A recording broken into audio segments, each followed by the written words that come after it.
Matapos ang 7.8 magnitude na lindol sa Mindanao noong Lunes, naobserbahan sa ilang bahagi ng Sarangani at Davao Occidental ang pag-angat ng lupang dating nakalubog sa dagat.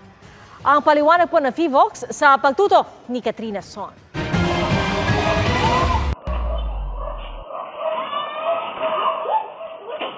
Sunod-sunod pa rin ang mga aftershock sa Mindanao, gaya ng magnitude 5.3 na pagyanig kaninang umaga,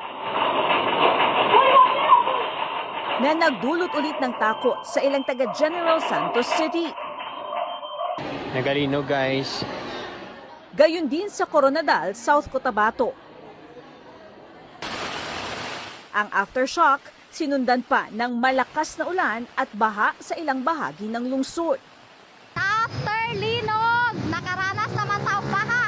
Kulay putik na baha naman ang rumagasa nang umapaw ang isang sapa bunsod ng pag-ulan sa Tibuli, South Cotabato.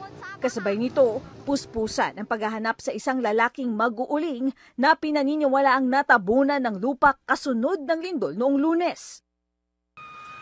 61 na ang kinitil ng lindol nitong Lunes, ayon sa Office of Civil Defense. 33 pa ang nawawala.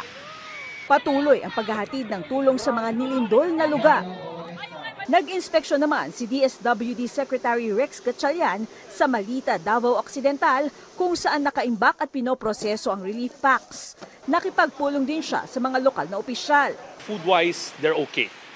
Bagamat merong mga isolated reports na hindi pa naabot, but those naaabot na dahan-dahan kasi the roads are clearing up already. Pinamamadali na rin ang pagproseso ng mga listahan ng napinsala ang tahanan para maumpisahan na ang emergency cash transfer.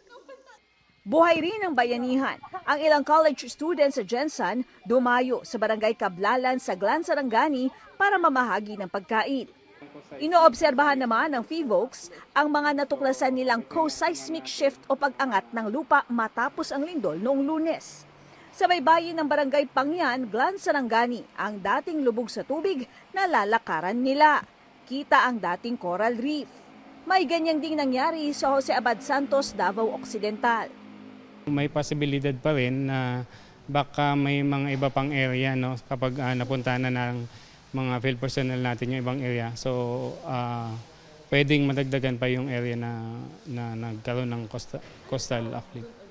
Katrina Son, Nakatutok, 24 Oras.